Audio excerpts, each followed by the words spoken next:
Hi, hello viewers. Warm greetings from Dr. B.R. Ambedkar Open University. Today we bring you a video lecture on recruitment, selection and promotion. Recruitment, selection and promotion are very important processes in the human resource management, be it the government organizations or the private organizations. These are very critical areas for the success or the otherwise of the organizations.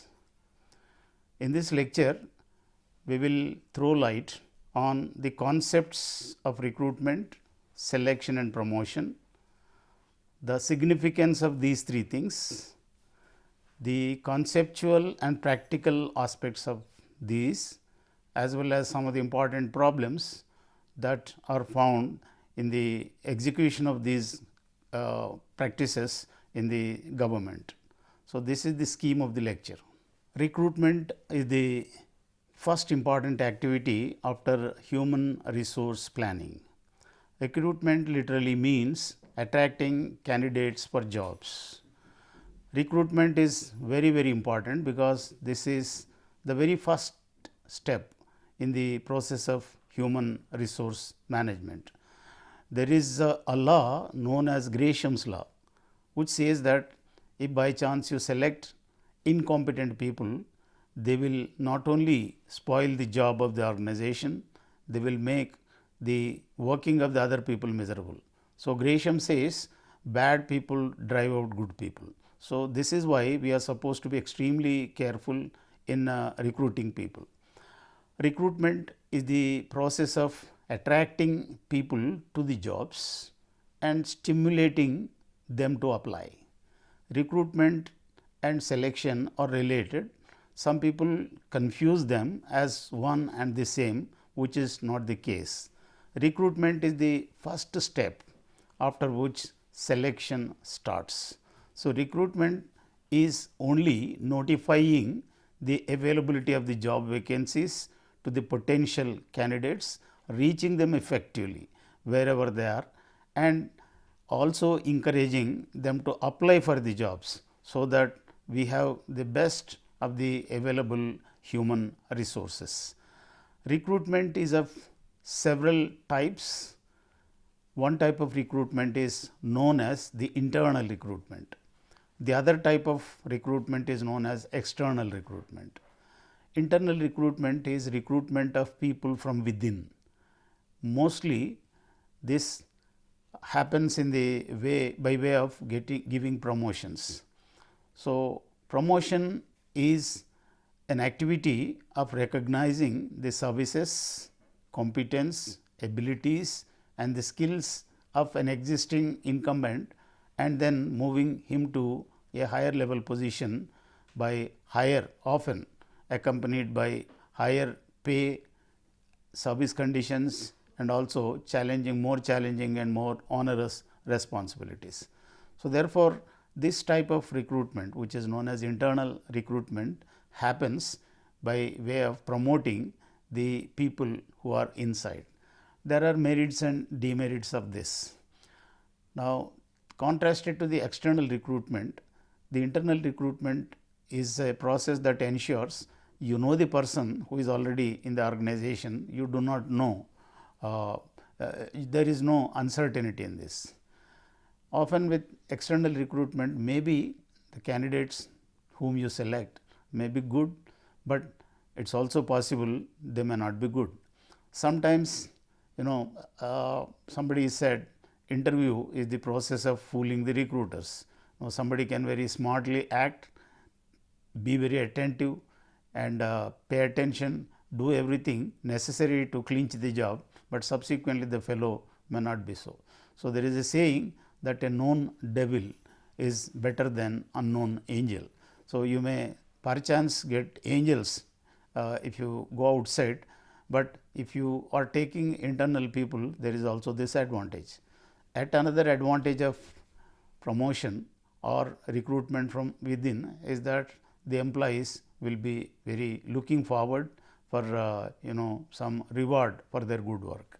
The employees may resort to good work, may be more dedicated, all in the hope of getting a promotion. So, if promotional avenues are not there, I think there is no career movement. One employee who is appointed and also retiring in the same cadre is a very bad situation. It seldom happens, but if ever it happens, it is going to be very bad both for the individual and also for the organization.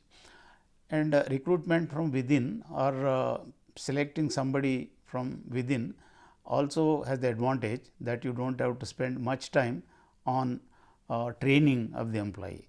At least some part of the training can be avoided because the fellow is an internal person, he knows everything full well within the organization. Now, the next is external recruitment. External recruitment means hiring freshers, getting freshers. Now, in doing this, there are many ways, there are many types of external recruitment. So, one of them could be just putting up a notice on the notice board of the organization, which is visited by so many visitors, in which case people get to know that there is a vacancy. This is internal notification, or you may give a newspaper advertisement or electronic advertisement. You may give in TV, radio and other popular media. These days social media advertisements are also, every day I get at least half a dozen recruitment advertisements, various government organizations, job vacancies and all that, some details keep coming to people. So, this is becoming a new method of doing. Newspaper advertisements are expensive, and some of the leading, there is a compulsion in the government organizations that advertisement has to be given in certain way in certain leading newspapers, and leading newspapers are very expensive.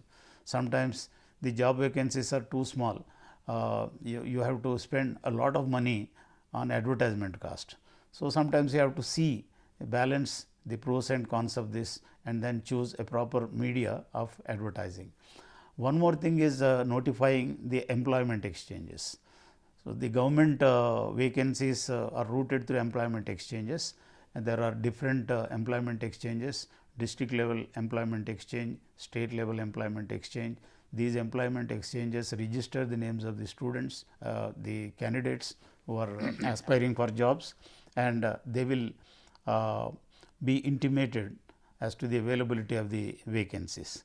So, this is one more way of doing, or maybe notification may be straight job notification or notification to appear for service commission examinations. As per the Constitution of India, we have service commissions for various government services, one at the state level, one at the national level. The state public service commissions and the union public service commissions, they are basically recruiting agencies. Some people mistake them to be selecting agencies, they are recruiting agencies, and they finalize the list of candidates and send it for the government for selection. I think selection technically is that of the government, but they will recommend the candidates. The final decision is that of the government. So, this is also one more method of doing, and sometimes employee referrals are also there. This is mostly in the private organizations and mostly for the lower level jobs, jobs which are not cadre posts, jobs which are contractual, jobs which are part time. For such things, this is a method that can be used. So, it is employee referral is telling an employee that yes, we have a driver's vacancy, you find out somebody, you refer, we will hire him. So, this is one more method of doing it. So, like this we have innumerable methods of giving advertisements. So, advertisement is one important aspect in recruitment.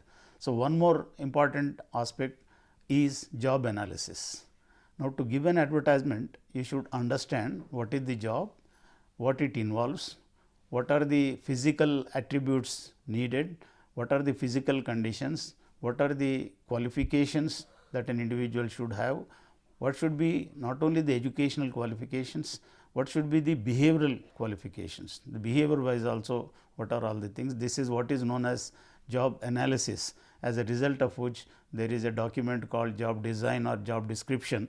And if you have to give an advertisement, you should give the description also. So, what is the name of the post, in which category it is, class 1, 2, 3, 4, A, B, C, D, group A, group B. So, some of these details, what is the pay package, what are the conditions of service.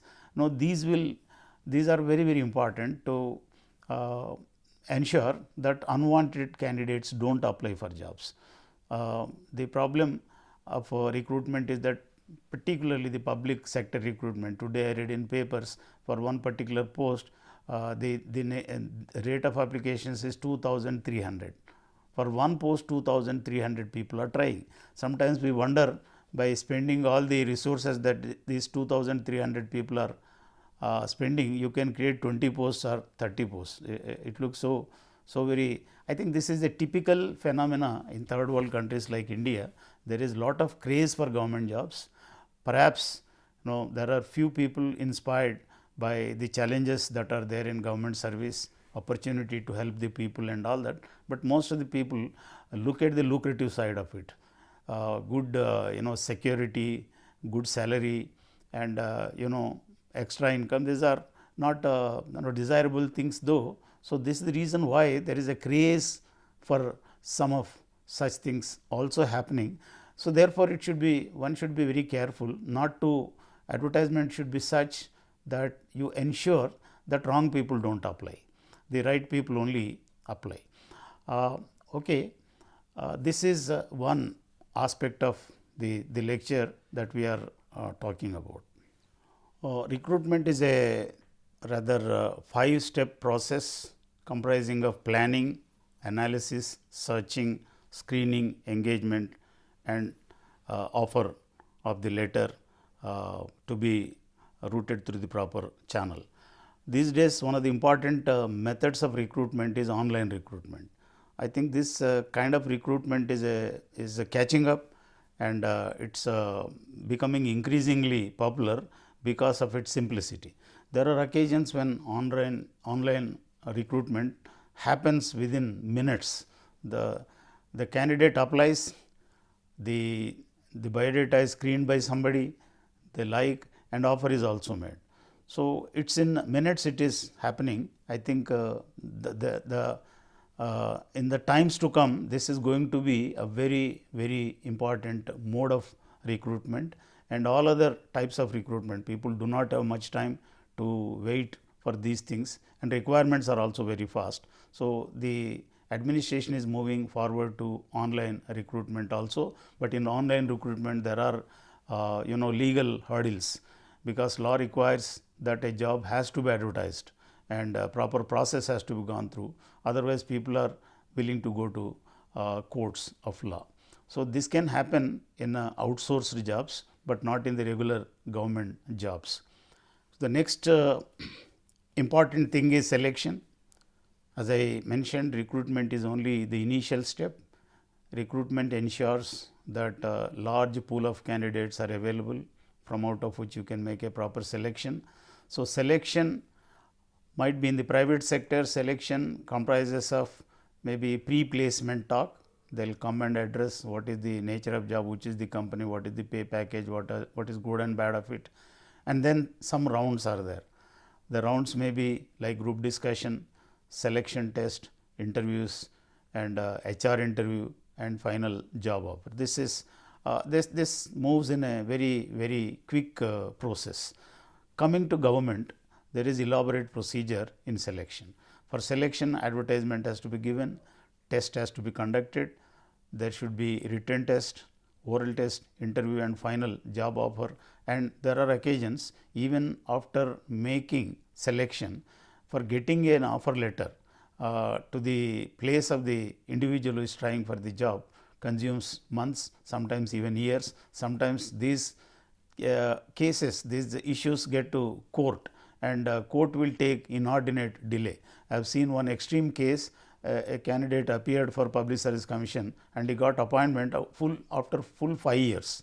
I think this is very ridiculous, but it can't be avoided because government means legal processes have to be gone through and things happen. In selection, there are written tests and oral tests. Written tests try to measure the knowledge of the individual, whereas oral tests see his articulation, his soft skills and all that. There can be behavioral interviews also, and as a result of all this, a person has to be selected, and selection is a very important process. In selection, another important issue that comes up is the reservations. For various jobs, there are reservations for SCs, STs, maybe in some cases for OBCs and dependents of ex-servicemen, etc., etc. There are so many categories of people who stand to get benefit from reservations, and in selection these reservations also matter. And one more important aspect of this is in government, there is another category of selection which is rather not selection, but by default jobs are going. In some of the public sector undertakings, there is compassionate appointment. If somebody dies while on service, his legal heirs are appointed, son or daughter in some cases, are appointed in the place of the incumbent. This also can happen in case of physical invalidity, maybe on medical grounds somebody retires, there is appointment. So, such things are also happening. Selection is basically matching the qualifications, skills and competence of the individual with the job requirements. So, job requirements are they are, you may say, impersonal. So, they do not vary from person to person. There is a standard job for which these are the conditions, these are the skills requirement, these are the technical qualifications. So, whether we have them in the individuals. So, selection is rather a process of elimination. As somebody put it very humorously, selection is the process of keeping the rascals out.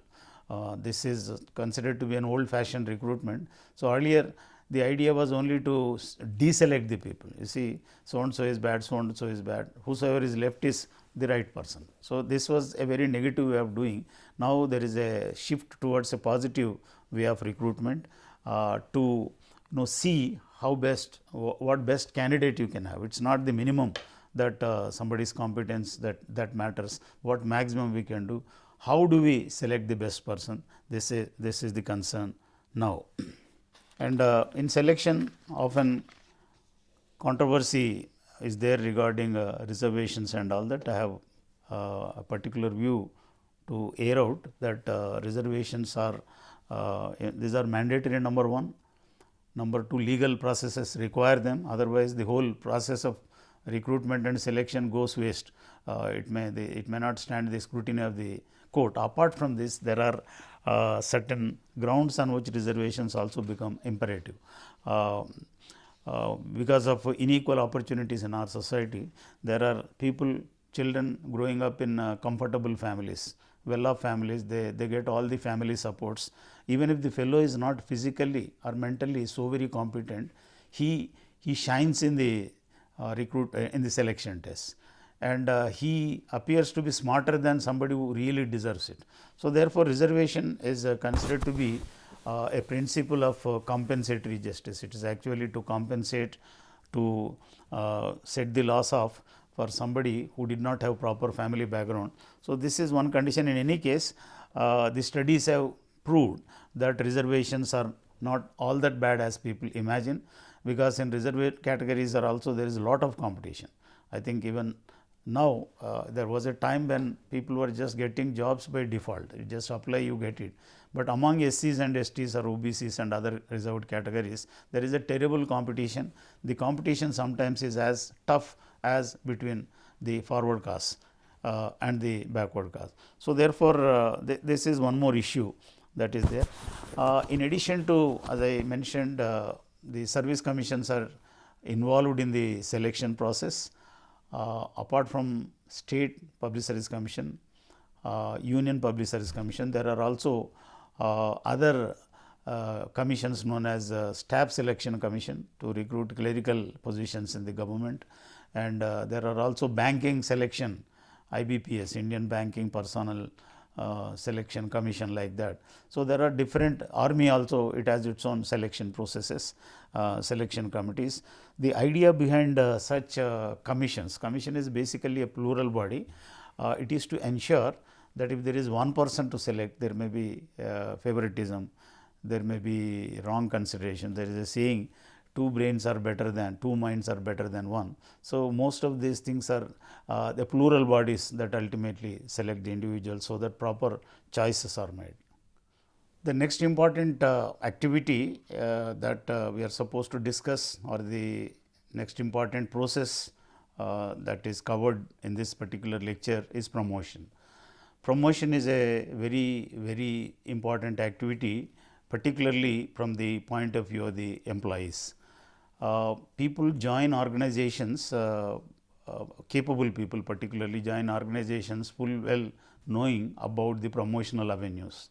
If an organization does not provide proper promotional opportunities, people may back off also. So, therefore, promotional opportunities are very important in the organization. Promotion serves number of purposes. One of them is expectations of the employee. The fellow's family needs will be growing, his experience is adding experience, his competence grows, and his loyalty is tested, his loyalty has to be rewarded. So, for these reasons also promotion is needed. Promotion is also a method of using the capabilities of employees working at the lower level for higher level requirements. So, therefore, promotions have to be there. Promotion is an aspect of career planning. Promotional avenues will be there if the jobs are well designed. If it is scientifically done, the organization will have, mostly it happens in private organizations, very often there are promotions. And the frequency of promotions also ensures higher level motivation in the employee. Why employees of private organizations perform better generally compared to public organizations is that this is also the reason. So, there is no limit for anything. In government, there are fixed limits. You see, howsoever much you slog, you work, you are doing work like a bull or a donkey, but still there are some limits. You see, you get promotion only after certain years, and so therefore, this is the problem that comes up. And one more issue or one more reason why promotions are needed is, if you are in the same job, there is what is known as monotony.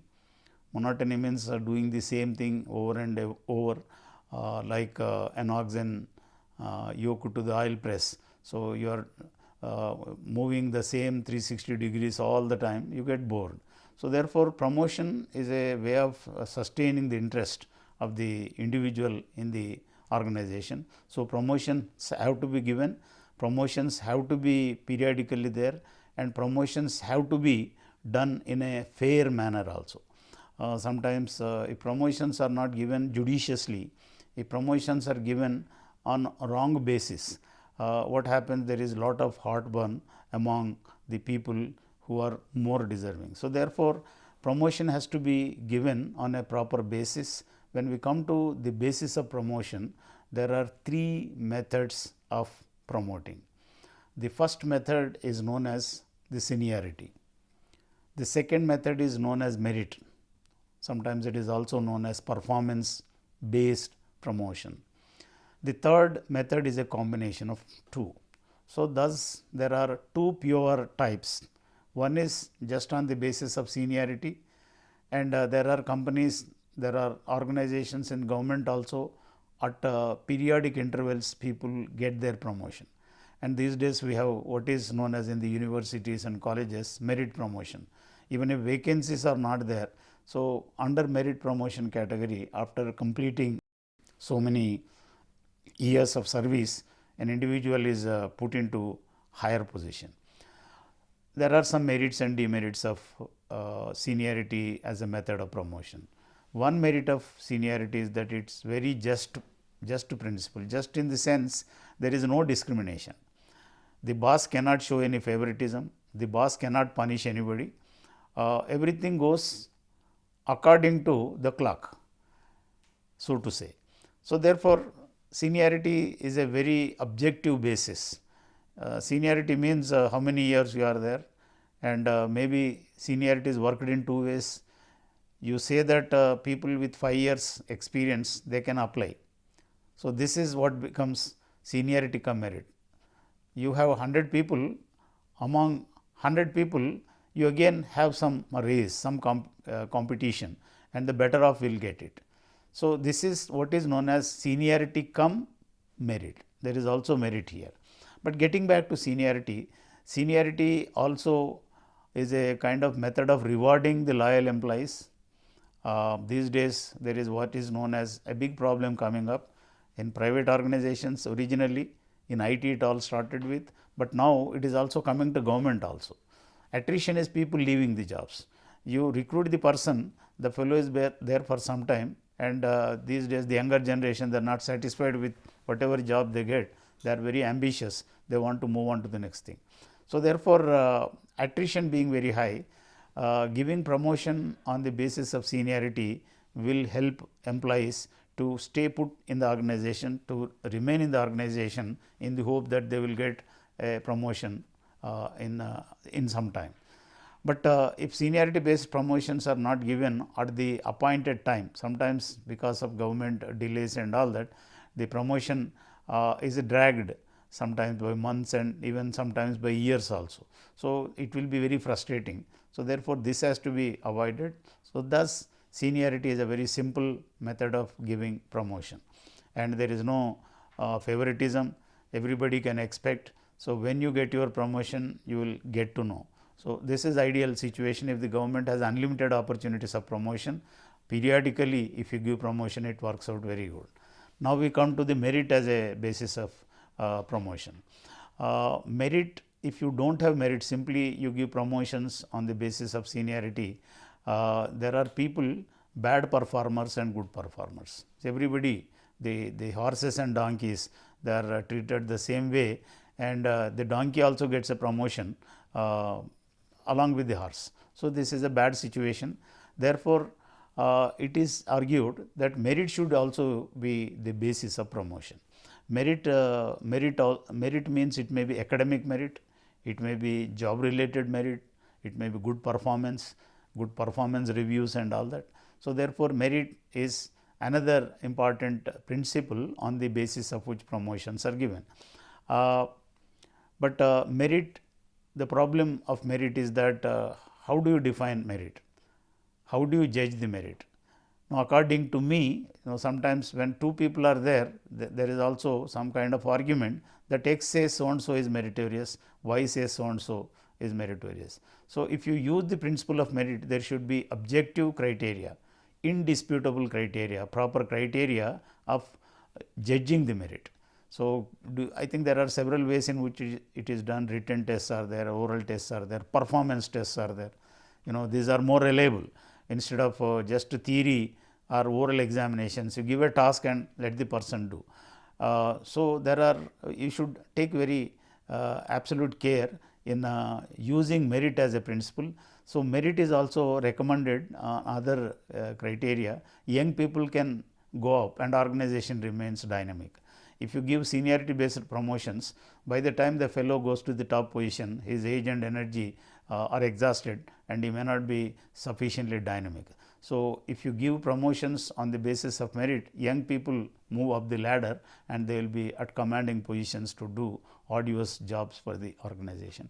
As I mentioned, the third one is a hybrid method of merit cum the seniority or seniority cum merit.